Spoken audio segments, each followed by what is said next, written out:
আহ, নমস্কার। আপনারা আমাকে অলরেডি চিনে গেছেন। আজকে আমি এই যে কাজটা শুরু করেছি তাতে যিনি আমাকে এই কাজটা করতে প্রবুদ্ধ করেছিলেন, আহ, আহ, তার সাথেই আজকে আমি প্রথম আমাদের একটা ছোট ইন্টারভিউ সেশন করতে চলেছি। আহ, আমি প্রথমে আলাপ করিয়ে দিই প্রশান্ত দার সাথে। পুরো নাম প্রশান্ত কুমার বিশ্বাস। আমাদের জন্যে প্রশান্ত দা আমাদের অত্যন্ত পরিচিত, আমরা অত্যন্ত স্নেহধন্য প্রশান্ত দা। প্রশান্ত দা শুধুমাত্র যে যাদবপুরের ফুড টেকনোলজি এবং বায়োকেমিক্যাল ইঞ্জিনিয়ারিংয়ের প্রফেসর তা নন। প্রশান্ত দা বিভিন্ন রকম সমাজসেবার মূলক কাজের সাথে যুক্ত। এবং আমার যে এই আহ, কাজটা শুরু করেছি আমি, তার জন্যে আমি একমাত্র যদি কাউকে দায়ী করতে পারি সেটা প্রশান্ত দা। তো প্রশান্ত দা, তোমার যদি কিছু বলার থেকে শুরু করে বলতে পারো, তারপরে আমি আমার প্রশ্নগুলো করি। না, প্রথমত বলি খুবই মানে ভালো উদ্যোগ। এটা এটা যে তুমি অ্যাডাপ্ট করে এবং সেটা যে কাজ শুরু করে দিয়েছিলে, এটা আমার খুবই ভালো লাগছে। কারণ দেখো, আলটিমেটলি যেদিক থেকে যতই টেকনোলজি ডেভেলপ করে আমাদের জীবনটাকে সহজ করি না কেন, খাবারের ব্যাপারে আমরা এখনো প্রকৃতির উপরে ডিপেন্ডেন্ট। এবং সেই ন্যাচারাল সোর্স যদি আমরা আমাদের শরীরকে না দিতে পারি, তাহলে কিন্তু ভবিষ্যতে আমাদের টিকে থাকা মুশকিল হয়ে যাবে। বিভিন্ন রকম রোগ ব্যাধিতে আমরা জড়িয়ে পড়বো এবং স্বাভাবিকভাবে ওষুধ খেতে হবে। এই ওই একটা কথা প্রায়ই শোনা যায় যে যদি এখন আমরা খাদ্যটাকে ওষুধের মতো না খাই, তা ভবিষ্যতে ওষুধটাকেই খাদ্যের মতো খেতে হবে। মানে এত পরিমাণ ওষুধ খেতে হবে যে মনে হবে যেন ওটাই খাদ্য।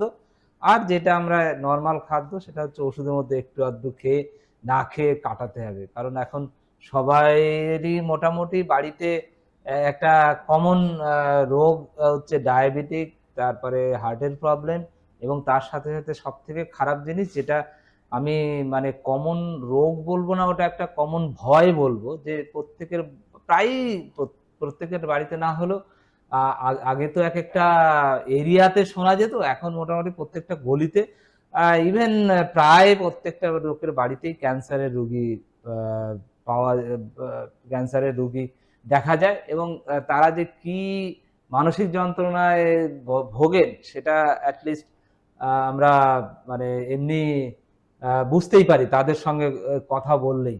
এবং হয়তো এটা তার অনেকটা দোষও নয়, কারণ অনেক সময় আমাদের যে চিরাচরিত ধারণা ছিল যে যে যদি স্মোক করে আর ড্রিঙ্ক করে এটাতেই ক্যান্সার হয়, সে তো জীবনটা খুব ভালোভাবে কাটালো, কোনোদিন বাইরে সেরকম কিছু খেলো না, ভালো জিনিসই খাওয়ার চেষ্টা করলো, সেভ রইলো। মাঝে মাঝে অফিসে গিয়ে একটু তো খেতেই হয় বাইরের জিনিস, সেইটা শুধু খেতো, আর হয়তো কোনো সময় বাইরে যে কোনো প্যাকেজ ফুড খেতো। তাতে এই হলো কেন? হয়তো ওই যে অফিসে যা গিয়ে কিছু খেত, এবং হয়তো ওই প্যাকেজ ফুড সে খেতে মাঝে মাঝে বাধ্য হতো, ওর মধ্যেই হয়তো কারণ লুকিয়ে ছিল কিনা সে জানে না। আর বেচারা তার নিজের কোনো দোষ না থাকা সত্ত্বেও আমরা এই যে আমাদের সমাজের এই খাদ্য শৃঙ্খল, এটা এমনভাবে চেঞ্জ হচ্ছে, এবং সেই শৃঙ্খলের মধ্যে পড়ে আমাদের এইসব রোগ ব্যাধিগুলো আরো বেশি মানে জাঁকিয়ে বসছে আমাদের শরীরে। তো এইটা থেকে বেরিয়ে আসার জন্য তো এটা খুব ভালো উদ্যোগ। আমি বলবো যে সবার মধ্যেই যত মানুষ শুনবে জানবে, হয়তো অনেক মানুষ একটু বিরক্ত প্রকাশ করবে, ধরুন এই একই জিনিস আবার শুনছি। অ্যাকচুয়ালি হয় কি, বারবার বারবার আমাদের মাথায় যদি স্ট্রাইক করে, তাহলে অ্যাটলিস্ট দুবারও মনে হয় না এইটা খাবো না, এটা হয়তো একটা আনহাইজেনিক মনে হচ্ছে, এইটা এরকম ভাবে চপ, এই বারবার এই একই তেলে ভাজা চপ, এটা খাবো না, থাক আজকে আর খাবো না, এর একটা শক্তি তৈরি হয়। এটা এরকম নয় যে মানে সবাই জানে না, অনেকে জানে কিন্তু অনেকে পরিস্থিতি অনুযায়ী মানতে পারে না, আর অনেকে পরিস্থিতির সময় হয়তো মনেও থাকে না। তো তাদের ক্ষেত্রে বারবার এটা শোনাটাও হয়তো অনেকটা, কারুর যদি দুজনেরও যদি উপকার হয়, না, সেটাতেই আমাদের অবশ্যই। প্রচেষ্টা মনে করব যে মানে সাকসেসফুল। তো খুব ভালো উদ্যোগ, তার জন্য না, তোমাকে না, ধন্যবাদ। অসংখ্য অসংখ্য ধন্যবাদ যে আমাকে তুমি উদ্বুদ্ধ করেছো এই ব্যাপারে। তুমি উদ্বুদ্ধ না করলে আমি পারতাম না। হ্যাঁ, আমি সেদিনকে তোমার সাথে না, কথা বলতে এসেই আমার মাথায় আইডিয়া আসে আর আমি এটা শুরু করি। তো আমি আরেকটা জিনিস এখানে যেটা আমি দেখি, যে আমরা তো ভীষণভাবে প্রভাবিত হই যখন টিভিতে কোনো ফাস্ট ফুড খেতে বলা হয় বা কোনো একটা জিনিস বলা হয় খেলে আমার স্কিন ভালো হবে বা আমার চেহারা সুন্দর হবে, তো আমরা চারদিকে ঝাঁপিয়ে পড়ি। হ্যাঁ, সেরকমভাবে না জেনেই যে সত্যিই কি এটা ভালো করে, সত্যিই কি এটা ভালো হয়, না জেনেই আমরা ঝাঁপিয়ে পড়ছি। কেননা আমাদের তো প্রোডাক্ট যেটা আমরা কিনে খাবো সেটা সম্বন্ধে জানা উচিত, তার থেকে বরঞ্চ সেই যিনি অ্যাডভার্টাইজমেন্ট করছেন, হ্যাঁ, তাকে দেখেই আমরা প্রভাবিত হয়ে খেতে শুরু করি। তো এই ব্যাপারে তোমার কোনো দেখুন ভিউ পয়েন্ট?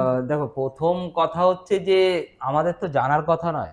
আমি এই বিষয় নিয়ে পড়াশুনো করছি বলে আমি হয়তো কিছুটা জানি। এটা তো তোমার জানার কথা নয়। তুমি তো অবশ্যই যারা আর কি টিভিতে অ্যাডভার্টাইজমেন্ট দিচ্ছেন, আমি আমি আমার আমার সন্দেহ আছে তারা হচ্ছে বিভিন্ন ক্ষেত্রে খুব পপুলার মানুষ, খুব সাকসেসফুল মানুষ। কেউ স্পোর্টস এর ক্ষেত্রে, কেউ সিনেমার ক্ষেত্রে। তারা তো আর ফুড টেকনোলজিস্ট নয়।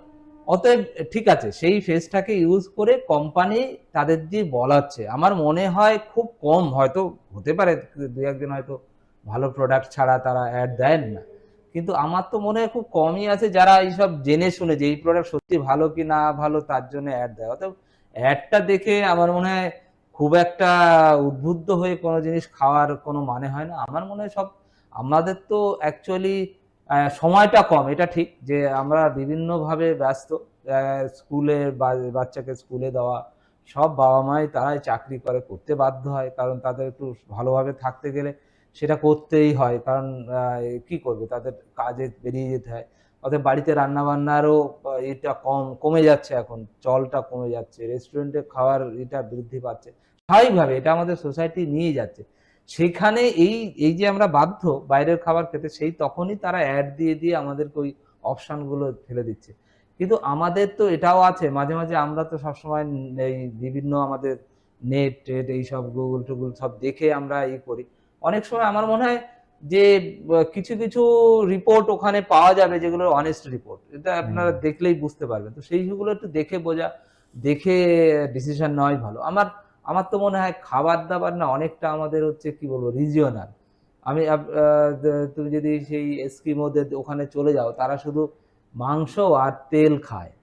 তা আমরা এখানে হচ্ছে কলকাতায় বসে চিন্তা করতে পারবো শুধু মাংস আর তেল মানে দিনের পর দিন খাবো? সম্ভব না। তো আমাদের এটা জেনেটিক্যালি আমাদের চিন্তা করতে হয়। এখন ওই টিভি বা এইসব অ্যাডের যারা কোম্পানি, তারা তো আর ওইটা শেখাবে না যে জেনেটিক্যালি আপনার এটা খাওয়া উচিত না কি উচিত, কি উচিত।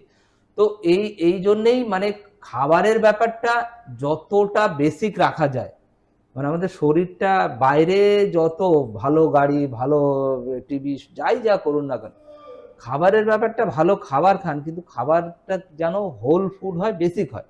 সেটা প্রসেস ফুড যত কম হয় তত ভালো। এই যে চট জলদি আমি কিছু একসঙ্গে আহ, অনেক কিছু জিনিস, নাটস আছে, ফ্রুটস আছে, সবকিছু আছে, সেইটা আমি হচ্ছে শেখানো হচ্ছে কি আমি দুধের মধ্যে দিয়ে দিই, সেটা সঙ্গে সঙ্গে খেতে ভালো। যাদের সময় নেই, আমার 5 দিন সময় নেই, আমি 5 দিন বাধ্য খেতে, সেই 5টা দিন খেলাম, কিন্তু চেষ্টা করতে হবে 5টা দিনের মধ্যেও যাতে আমি বাড়ির তৈরি একটা রুটি নিয়ে যেতে পারি, বা রুটি সবজি এইসবগুলো, এগুলো হচ্ছে হোল ফুড। ওখানেও দেখবেন যে ওরা সবসময় ছোট ছোট করে লেখা থাকে, বা যারা আর কি অনেস্টলি লেখে তারা লিখে দেয় যে সবসময় হোল ফুড খাওয়া ভালো, প্রসেস ফুড যে খারাপ তারা বলে, কিন্তু তাদের ব্যবসায়িক ক্ষেত্রে সেটা হয়তো অনেক ছোট ছোট করে লেখে। বা এই যে প্রিজারভেটিভস সেখানে যে দেওয়া থাকে সেগুলো যে ক্ষতি করে, সেই প্রিজারভেটিভস গুলো বিভিন্ন ভাবে লেখা থাকে, যেটা আমরা বুঝতে পারি না যেটা কতটা ক্ষতিকারক, বিভিন্ন কোড নেমে দেওয়া থাকে। তো সেইগুলো একটুখানি যতটা কম পারা যায় খাওয়া, আর আর নিজেরা একটু দেখে নিয়ে খাওয়া। দেখুন ব্যাপারটা হচ্ছে যে আমি যদি একটা উদাহরণে দিই, চিড়ে, আমাদের চিড়ে কিন্তু ছিল, কিন্তু চিড়ের নাম হচ্ছে রাইস ফ্লেক। কটা লোক, আমি স্কুলে প্রোগ্রাম করতে গিয়ে দেখেছি, তাদের যখন আমি বলেছি তোমরা রাইস ফ্লেক কি জিনিস জানো, বলে যে না সেটা মানে ম্যাক্সিমাম হাত উঠছে হয়তো 1 কি 2। এবার যখন বলেছি কর্নফ্লেক্স জানো, তখন সব মানে 99% সবাই হাত তুলে, হ্যাঁ জানি এটা, কারণ টিভিতে তারা শুনেছে কর্নফ্লেক্স, সেটাই খাওয়া ভালো। কিন্তু ওইটা কর্ন দিয়ে তৈরি, আমাদের এখানে যে রাইস সেটাই তো হোল ফুড। বেশি রাইস ফ্লেকটা যদি এখানে পাওয়া যায়, সেইটা আমরা তাদের খাওয়াতে যে কোনো কারণ হোক কিছু ইন্টারেস্টটা তাদের গ্রো করাতে পারিনি, এবং তারা ওইটা খেতেও চায় না। ওরা ভাবে যে এই চিড়ে খাওয়া এটা খুব মানে কি বলবো ব্যাকডেটেড জিনিস, সেরকম হচ্ছে এই ব্যাকডেটেড গাড়ি, হ্যাঁ, সেটাই আমাদের মাথায় এরকম ভাবে টিভি ঢুকিয়ে দেওয়া আর হয়েছে। ব্যাকডেট। এটা খুবই খুবই একটা সুন্দর কথা প্রশান্তদা আমাদের বললেন। সেই সূত্রে ধরেই আমি আর একটা জিনিস বলছি, আমি কিন্তু বাইরের খাবার প্রায় বন্ধ করে দিয়েছিলাম, যতটুকুনি না খেলে নয়, বাড়ির খাবার খেতাম, তারপরেও আমার এই অ্যাটাক হয়। তখন আমি এই এই আমাদের ফোরাম তৈরি করি, যদিও কারোর দিকে আঙুল তুলতে নয়, কারণ আমরা কোনো ব্র্যান্ডের এগেনস্টে বা কোনো ইন্ডিভিজুয়ালের এগেনস্টে আমরা কোনো কথা, আমরা কী করে ভালো খাবার পেতে পারি, কি খাওয়া উচিত, আমরা কীরকমভাবে দেখে বুঝবো যে এটা আমাদের কেনা উচিত নয়, সেই সব নিয়েই এইটা আমাদের করছি। তো প্রশান্তদাকে আমার প্রশ্ন হচ্ছে যে আমরা তো এটা শুরু করলাম, আহ, আমাদের তো কোনো স্পেসিফিক কোন রাস্তা দিয়ে বা কোন নদী খাত দিয়ে এই ডিসকাশন গড়িয়ে এগোতে থাকবে এই গ্রুপে, সেটা আমরা জানি না। তো আমরা প্রশান্তদার থেকে জানতে চাই যে কোন দিকে আমাদের এই কমিউনিটিটার ফোকাস করা উচিত বা কোন দিকে এগোনো উচিত, যদি প্রশান্তদা একটু আমাদের গাইড করেন। দেখুন, আমার আমার একটা মানে এটা আমার নিজস্ব কিছু মানে বলতে পারো নিজস্ব মত, মানে এটা এই ব্যাপারে আমরা কতটুকু পড়াশোনা করছি। আমরা কিন্তু সেই আমাদের যে জীবন, যে যেটার উপর বেস করে আমরা চাকরি করতে যাচ্ছি, যেটার উপর বেস করে আমরা ভবিষ্যতে আরো একটু বেশি দিন এই যে পড়াশোনা খাটলাম, তার যে জীবনটাকে যে একটু উপভোগ করবো, সেইটা নিয়ে আমার মনে হয় কমই আমরা পড়াশুনো করেছি। এবং পড়াশোনাটা নিজে না করলে না, এটুকু নিশ্চয়ই তুমিও জানো, যে কোনো বিষয়ে তুমি যদি নিজে একটু না মানে একটু নাড়াচাড়া করো, পড়াশুনো করো, তাহলে তুমি সেই জিনিসটা জানতে পারবে না। অ্যাটলিস্ট শোনাই যে তুমি যেটা করছো, লোকজন যেটা শুনতে পাচ্ছে, এইটারও একটা খুব গুরুত্বপূর্ণ জিনিস আছে, এগুলো শোনাটা দরকার। কারণ আমাদের যেভাবে যাওয়া উচিত, মানে অ্যাকচুয়ালি সকাল থেকে রাত অবধি আমরা কিছু কিছু আমরা খেতে বাধ্য। আমরা যখন খাওয়াটা যদি প্ল্যান করে নিই, ঠিক আছে আমার ব্যস্ততা আছে, আমি 2 দিন 3 দিন এই জিনিসগুলো খাবো, যেগুলো আমি বাইরের খাবারের উপর ডিপেন্ড করতেই হবে, কিছু তো করার নেই। যেমন তুমি বললে যে আগে খাওয়া ছেড়ে দিয়েছো, কিন্তু একসময় তো খেতে বাধ্য হয়েছিল। এটা তো নয় যে কেউ শখ করে হচ্ছে ফাস্ট ফুড সবসময় খায়, অনেকে তো এই যে খাওয়ার একটা প্ল্যানিং যদি আমরা করি, যে 2-3 দিন আমরা খেলাম, আর বাকি দিনগুলোতে একটা এই জিনিসগুলো হয়তো আমরা করলাম, আমাদের কাছে ফ্রিজ আছে বা জিনিস আছে, সেগুলো যদি আমরা খাবারটা তৈরি করে রেখে দিই। এখন অনেকে বলে ফ্রিজের খাবার তো খারাপ, কিন্তু তার থেকে তো এটা আরো খারাপ। তো আমাদের দেখতে হবে যে কোনটা বেশি খারাপ, কোনটা কম খারাপ, সেই হিসাবে আমাদের একটা চুজ করতে হবে যে এইভাবে আমি প্ল্যানিংটা করব। সকাল থেকে রাত অব্দি যদি আমরা একটা ভেবে নিই যে সকালে উঠেই কিছু কিছু ইনগ্রেডিয়েন্ট, ছোট ছোট জিনিস যদি আমরা, এই যে ডিটক্সিফিকেশন একটু আগে তোমার সঙ্গে আলোচনা করছিলাম, এই ডিটক্সিফিকেশন ছোট জিনিস, যেমন সকালে যদি আমরা একটা আদা, এক টুকরো আদা খাই বা আমরা হলুদ খাই, তাহলে আমাদের বডিটা অনেক ডিটক্সিফাই হয়। এই জিনিসগুলো যদি করি, তাহলে ঠিক আছে, সেই দিন আমি খেয়েছি মানে আমি বুঝতে পারছি যে আমার কিছু বিষ শরীরকে প্রোটেক্ট করার জন্য লাগবে। কারণ এইগুলোতে প্রচুর পরিমাণে অ্যান্টিঅক্সিডেন্ট, ফ্ল্যাভোনয়েড এগুলো থাকে, যেগুলো আমরা ন্যাচারাল ফুড থেকে পাই। এবং যখনই আমরা আর্টিফিশিয়াল ফুডের দিকে যাব, সেগুলো আর থাকে না। আমরা বাড়িতে তেল করছি, দেখবেন অনেক সময় আগে যেটার অনেকেই বলতেন, আমি বলবো না, ডাক্তারবাবুরাও বলতেন যে হোয়াইট অয়েল খাওয়া, মানে সাদা তেল খাওয়া, এখনো অনেকে বলে। কিন্তু যেটা রিফাইন্ড অয়েল, হোয়াইট অয়েল মানে দুটো জিনিস আছে, সেটা হচ্ছে যে ভার্জিন অয়েল, আর একটা হচ্ছে রিফাইন্ড অয়েল। ভার্জিন অয়েলের একটা আলাদা ক্যাটাগরি আছে, তার মধ্যে সবকিছু থাকে, ভিটামিন এ, ডি, সব এইগুলো থাকে। আর যেটা রিফাইন্ড অয়েলে কিছু থাকে না। আপনি চিন্তা করে দেখো যে যদি এই ভার্জিন অয়েলটা যদি আমি না পাই, আমি যদি ওটা রিফাইন করে ফেলি, তাহলে তো আমি প্রোটেক্টিভ কিছু পাচ্ছি না, শুধুমাত্র কিছু ক্যালোরি পাচ্ছি, শুধুমাত্র কিছু ফ্যাটি অ্যাসিড পাচ্ছি, যার মধ্যে কিছু নেই।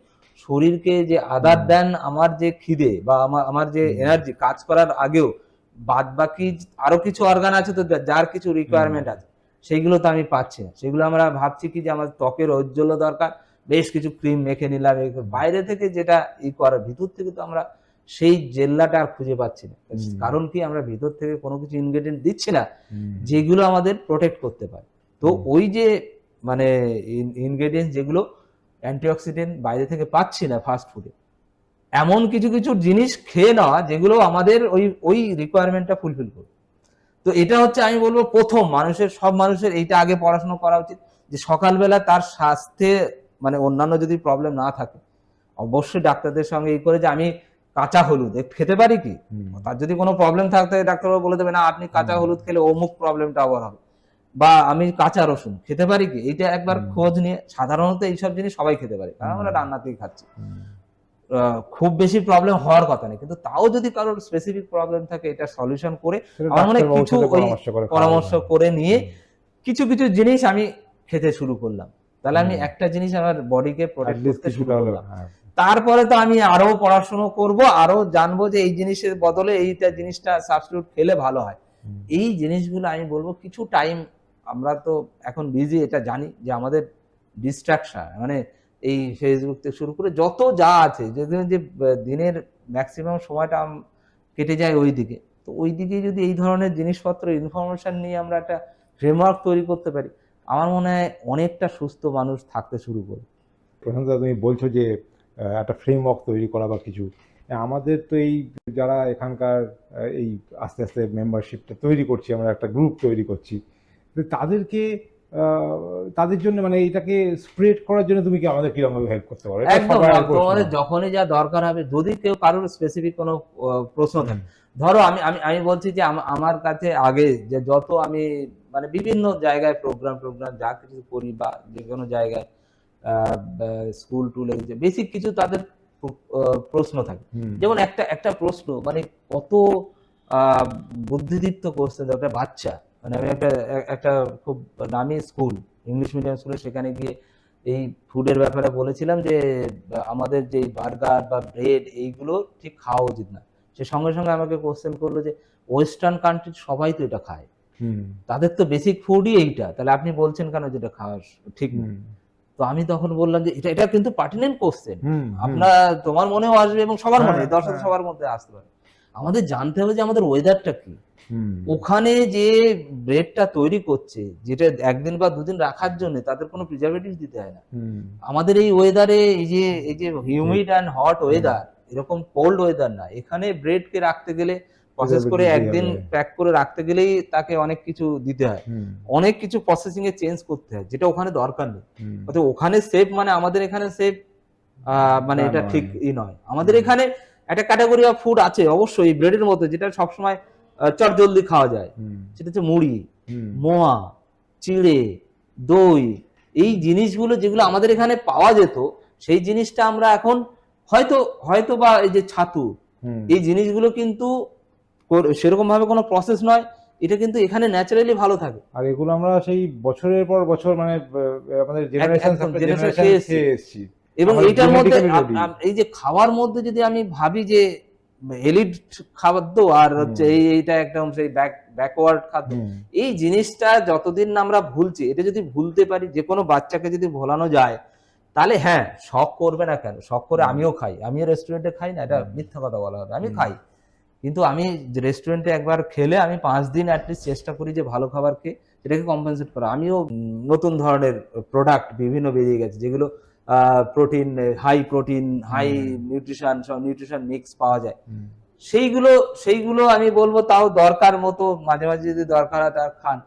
কিন্তু ঘটনা হচ্ছে যে ওই রকম ধরনের জিনিসই তো আমাদের এতদিন পাওয়া যেত। হুম। এখন ছাতুতে কত প্রোটিন থাকে, হুম। আর হচ্ছে মুড়ির ছাতুতে কত ভালো ফুড আমাদের সারাদিনের খাবার রিকোয়ারমেন্টটা পুরোপুরি ফুলফিল করে যাচ্ছে। এই ছাতুতে একটুখানি আপনি চিনি দিতে পারেন, আখের গুড় যদি কোনো জায়গায় জোগাড় করতে পারেন, ভারতবর্ষে মোটামুটি সব জায়গায় পাওয়া যায়, বিদেশে হয়তো পাবেন না। বিদেশে গিয়ে ঠিক আছে নুন দিয়ে একটু নুন নিয়ে যান, আমি আমি আমি রিসেন্টলি নিয়ে গেছি বলেই বলছি।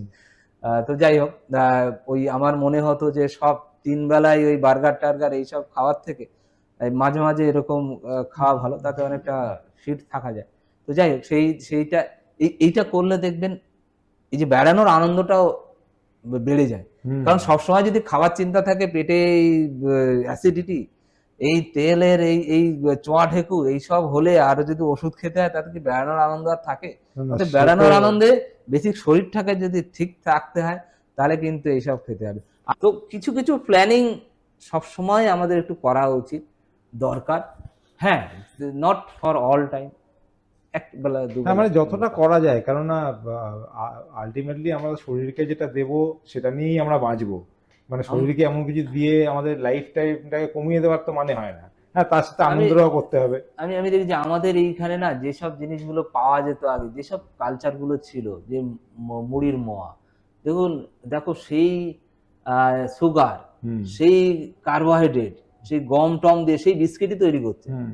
তার মধ্যেও কিন্তু সুগার প্রায় 30%-এর কাছাকাছি সুগার দিয়ে দিচ্ছে, কেউ 20% দেয়, ও কত দেয় ওই ওই সেই থাকে, মানে প্যাকেটেই দেখতে পাবেন কত কার্বোহাইড্রেট কত থাকে, মানে তার মধ্যে তো সুগার আলাদাভাবে অ্যাড থাকে।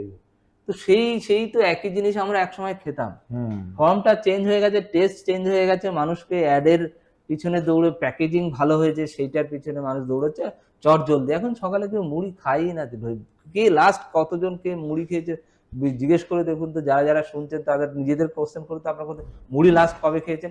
আর সবাই তো সকালবেলা উঠে বিস্কিট আর চা খাওয়া, এটা সবার একটা টেন্ডেন্সি হয়ে গেছে। সব থেকে বড় কথা যে মানুষ জানতো না অ্যাক্রালামাইড বলে একটা জিনিস এই বিস্কিটে তৈরি হয়, 20 বছর আগে সায়েন্টিস্টরা ভালোভাবে জানতে পেরেছে যেটা ক্যান্সারের কারণ। ক্যালিফোর্নিয়ার যে লিস্ট আছে 30 কেমিক্যালের লিস্ট, যেটা সব থেকে বেশি কার্সিনোজেনিক, তার মধ্যে একটা ওই বিস্কুটের মধ্যে তৈরি হয়, যে কোনো বেকিং প্রোডাক্টের মধ্যে তৈরি হয়, হাই টেম্পারেচারে যদি হিট করা হয়। আমরা তো এগুলো জানি না, জানতামও না এতদিন ভালোভাবে, না জেনে আমরা অভ্যেসটাকে এমনভাবে তৈরি করেছি এখন ছাড়া মুশকিল। সকালবেলা আর কেউ মুড়ি খাবে না, সবাই খাবে বিস্কিট, একটা করে বিস্কিট খেয়ে চা খেয়ে একটু ফ্রেশ হয়ে তারপরে বাদ বাকি দিন। হ্যাঁ, আর এখন যেরকম ভাবে দেখছি যে প্যানক্রিয়াটিক ক্যান্সার বেড়ে যাচ্ছে, মানে এমন এত কিছু রোগ বেড়ে যাচ্ছে যেটা আগে হয়তো আমরা দেখিনি। লাস্ট একটু বলে রাখি যে শুধু জাস্ট কেন এটার বেশি দরকার, তোমরা জানবে যে একটু আগে আমরা যখন ওই একটু বর্ষাকালে চাল বা আটা গম এগুলো রেখে দিলে দেখবে যেটা ফাঙ্গাস তৈরি হয়ে যায়, সাদা সাদা ফাঙ্গাস, এইটা আমরা কোনোদিন খেতাম না। চিন্তা করো তো, একটা ইন্ডাস্ট্রিতে সেরকম ভাবে স্টোর করা আছে, সব জায়গায় তো ভালোভাবে স্টোর করা হয় না, সেই ফাঙ্গাল গ্রোথ হচ্ছে, সেই ফাঙ্গাল গ্রোথ করা ইনগ্রেডিয়েন্টস দিয়ে বাচ্চাদের একদম সেই 7 দিনের বাচ্চা থেকে শুরু করে 3 মাস 6 মাস এরকম পরপর পরপর ক্যাটাগরি আছে, 1 নম্বর 2 নম্বর 3 নম্বর সব ফুড তৈরি হচ্ছে, তার মধ্যে যে কত আফলাটক্সিন যাচ্ছে, কত যে মানে টক্সিন যাচ্ছে, আর বাচ্চাদের সেইগুলো আমরা খাওয়াচ্ছি। আমি তো সব জায়গায় বলি যে না জেনেই আমরা এটা করছি। এটা তো আসলে আমরা তো জানবার কথা না, সেটা একদম বলছি তো, সেই জন্যই বলছি এইটা জানার জন্য যদি এই ধরনের প্ল্যাটফর্ম, এই ধরনের আলোচনা, সেই জন্যই আমি বলেছি যে আলোচনা করে যায় মানুষ, যদি দুটো মানুষও শুনে, তারা যদি সেই আগেকার যুগে বাচ্চাদের খাওয়ানোর জন্য যে আপেল সেদ্ধ করে আর হচ্ছে ভাত সেদ্ধ করে চটকে খাওয়াতো, তার মধ্যে কিন্তু কোনো ফাঙ্গাল কোনো মাইক্রোঅর্গানিজম বেশি গ্রো করতো না, ওই বিষ যেত না। এখন টেস্ট ভালো হচ্ছে কিন্তু তার মধ্যে বিষ আছে। বাচ্চাকে আমার নিজের বাচ্চাকে আমি একসময় খাইয়েছি ওই বিষ, খাওয়াতে গিয়ে পড়াশুনো করতে গিয়ে দেখি গন্ডগোল, এবং আমি সেটা নিয়ে অনেক দূর এগিয়ে গেছিলাম। আমার তারপরে ল্যাবে টেস্ট করে তার হচ্ছে একটা ইন্টারন্যাশনাল পেপারও পাবলিশ করেছি এই ব্যাপারে, যে আমাদের এখানে যে বাচ্চাদের বেবি ফুড যেগুলো পাওয়া যায় সেগুলো কত ভয়ঙ্কর, এবং সেটা সত্যি ভয়ঙ্কর। এবং সেই জন্যেই একটু মায়েদেরকে বলবো, তারা খুব বিজি এখন, আমি আমি আমি আমি আমি এই ব্যাপারে তাদেরকে রিকোয়েস্ট করতে পারি, তাদের কোনো কিছু বলতে পারি, কিন্তু আপনি যেমন সব থেকে ভালোবাসেন আপনার সন্তানকে, যদি ভালোবাসেন সেই ভালোবাসার জন্য অ্যাটলিস্ট 30 মিনিট দিন, এই প্রোডাক্টগুলো না খাইয়ে তাকে অভ্যেস করুন, একদম ইনগ্রেডিয়েন্ট যেগুলো আগে আমরা খেতাম, একদম ওই ভেজিটেবলস করে, তার যদি কোনো প্রবলেম থাকে, অনেক ছোট থেকে যদি তাকে বাইরের খাবার খাওয়াতে হয়, ভেজিটেবল সেদ্ধ করুন, ফল সেদ্ধ করুন, তারপরে করুন, রাইস সেদ্ধ করুন, সেদ্ধ করে ওটা চটকে খাওয়ান, অনেক ভালো থাকবে আপনার বাচ্চা। দেন ওই 1 নম্বর 2 নম্বর 3 নম্বর এইসব খাওয়ানো থাকে, ওগুলো কিন্তু আপনি জানেন না যে কোথায় তৈরি হচ্ছে। আমি বুঝতে পারলাম যে তারা অনেক কোয়ালিটি মেনটেন করে, কিন্তু সব জায়গায় সব ইসে কিন্তু, যেমন একটা ডন বলে একটা টক্সিন আছে, যারা আমি যখন এটা দিয়ে শুরু করি, বিভিন্ন মাল্টিন্যাশনাল কোম্পানির সঙ্গে যোগাযোগ করি, তারা জানতোই না যে এই জিনিসের টেস্ট করতে হবে, তারা পরে শুরু করলো টেস্ট, তারা আফলাটক্সিন টেস্ট করতো, ওইটা করতো না, তাহলে ওটাও একটা বিষ, এক ধরনের বিষের টেস্ট। আমাদের অনেক বিষের টেস্ট আমাদের হচ্ছে লতেই অনেক সময় নেই, এফএসএসআইও নেই, যে নতুন নতুন জানছি, যেমন অনেক রোগ আমরা নতুন নতুন জানছি, কারণ আমরা এখন টেস্ট করতে পারি, টেস্ট করে তার রেজাল্ট বুঝতে পারি যেটা, সেরকম ফুডেও কিন্তু নতুন নতুন জিনিস আমরা জানতে পারছি, ওই জানতে গিয়ে বাচ্চাটা সর্বনাশ হয়ে যাবে। হ্যাঁ, মানে শুধু বাচ্চা নয়, যেটা তুমি আগের দিনে আমাকে বলছিলে যে 2 রকম কেমিক্যাল মিশিয়ে এই সর্ষের তেলের গন্ধ আনা হচ্ছে, সেটা কঠিন একটা সিচুয়েশন। অবশ্যই সিচুয়েশন খুব খারাপ, নিজেরা যদি একটু সচেতন না হওয়া যাবে, এটার আর কিছু নেই, নিজেদেরকে সচেতন হতে হবে, আমি বলছি নিজেদেরকেই সচেতন হতে হবে। কিন্তু আমরা বারে বারে ফেরত আসবো, এইটুকুনি কথা দিয়ে গেলাম, চলুক, মানুষজন জানুক, জানাটা তো দরকার, জেনে শুনে বিষ করেছি পান যেটা গান ছিল, মানে সেরকম আর কি। হ্যাঁ, বিষ খাওয়ার হলে জেনে শুনেই খান, হ্যাঁ, কারণ কেউ যদি মানে না চায় বিষ খেতে, সে যেন প্রোটেক্টেড হয়। At সেটাই। least এই উদ্দেশ্যেই এই প্রোগ্রামগুলো খুবই হ্যাঁ, মানে আমরা ভাবছি ভালো পিওর উদ্দেশ্য। খাচ্ছি, হ্যাঁ, কিন্তু সেটা আসলে পিওর নয়। সেটা তো অ্যাটলিস্ট জানা উচিত যে আমি ঠিক আছে, আমি না হয় বিষই কিনে বিষ খাচ্ছি, সেটা জেনেই এগিয়ে যাই। মানে আমার পয়েন্ট অফ ভিউ ছিল সেটাই আর কি, মানে হ্যাঁ, সবকিছু তাহলে হবে না। অ্যাটলিস্ট আমরা কম খাবো। দেখ, হ্যাঁ, বাধ্য তাহলে হয়ে যখন অ্যাটলিস্ট কম আমরা খাবো। যেটুকু খাবো সেটা ঠিক আছে, তাহলে আমরা চেষ্টা করবো অনেক সময় কম খাওয়ার। হ্যাঁ, সেটাই এইটা সেটাই। যতটুকু কম খাওয়া যায় তত ভালো। অবশ্যই এটা আমাদের সায়েন্সের আশীর্বাদ যে মেডিকেল সায়েন্সে উন্নত হয়েছে বলে উন্নত হয়েছে ওষুধ বলে। খেয়ে খেয়ে আমরা টিকে আছি। না হলে এই যেসব রোগগুলোতে আগে মানুষ মারা যেত, সেই রোগগুলো আমাদের হামেশাই প্রত্যেক ঘরে ঘরে প্রত্যেক ঘরে সেইগুলো ঘরে আছে। এখন কোনো তো কোনো ঘরে হাইপার টেনশন বা এই হাইপারগ্লাইসেমিয়া নেই, ভাবা সেরকম যায় না। ভাবা যায় না। ঠিক, ঠিক। প্রত্যেকটা বাড়িতে ওষুধ আসছে, প্রত্যেকে এই ওষুধ খেয়েই রয়েছে।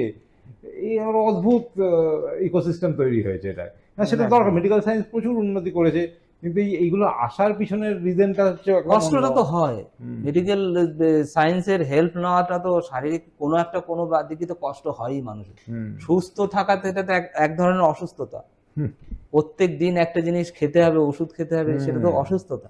সেটা দেখবেন যে একটা লিমিট হয়ে যায়। তুমি শখ করলে যে কোনো পাহাড়ের একটা খুব ভালো জায়গায় উঠবে, ট্রেক করবে, একটু এনজয় করবে। তোমার মনে হবে যে এই হাইটে উঠলে আমার এই হুম, হাইপারটেনশন এর প্রবলেম, আছে, হাই ব্লাড প্রেশারের প্রবলেম, ওই হাইটের উপরে আর ওঠা যাবে না। তুমি ইচ্ছা থাকলেও উঠতে পারবে না। হুম, ভালো জিনিসটা দেখতে পারবে না। তুমি কষ্ট করতে রাজি আছো, কিন্তু তোমার শরীর পারমিট করবে না। হুম। তুমি সুস্থ, এটাকে তো সুস্থ ঠিকই, মানে আমার সায়েন্স বাহ্যিকভাবে। আমাদের সুস্থ রেখেছে, কিন্তু সেটা আমরা ঠিকভাবে ন্যাচারালি যেভাবে সুস্থ থাকা, যেভাবে মানুষ এনজয় করতে, সেটা হুম। করতে পারবে না, করতে পারছেও না। বাট অসংখ্য ধন্যবাদ তোমাকে আজকে সময়টা দেওয়ার জন্যে, আমাকেও তো উদ্বুদ্ধ করার জন্য, শুরু করার জন্য। না, না, না, শুরু আমরা বারে করো, বারে এবং ফেরত আসবো। তোমাকেও ধন্যবাদ যে এটা শুরু করেছো। অ্যাটলিস্ট কিছু মানুষ তো জানতে পারবে, কিছু মানুষের সঙ্গে আর কি কথাবার্তা হবে, এটাই তো সেটাই আসল। আমারও সেটাই। তো অনেক কিছু ক্লিয়ার হওয়ার দরকার, অনেকের হুম, অনেক অভিজ্ঞতা আছে। দেখো অ্যাকচুয়ালি আমি বুঝি অভিজ্ঞতা থেকেই সবকিছু শেখা যায়। শুধুমাত্র পড়াশোনা বললাম ঠিকই, পড়াশোনার মধ্যে অভিজ্ঞতাটাও দরকার হুম, আছে। অতএব কারোর যদি কোনো অভিজ্ঞতা সে শেয়ার করতে চায়, সেটাও আমাকে অবশ্যই জানিও। সেটাও আমি শিখবো, জানবো। প্রচুর নিশ্চয়ই থাকে, তাদের কাছ থেকে শেখা যাবে, এবং সেটা আর অন্যজনকে আমি শেয়ারও করতে পারবো। নিশ্চয়ই অতএব আমরা সুন্দর পৃথিবীতে সবাই যাতে সুস্থ থাকে, সেটাই সেটাই হচ্ছে উদ্দেশ্য। আমাদের উদ্দেশ্য। অসংখ্য অসংখ্য ধন্যবাদ। ধন্যবাদ প্রশান্ত দা, আবার ফেরত আসবো।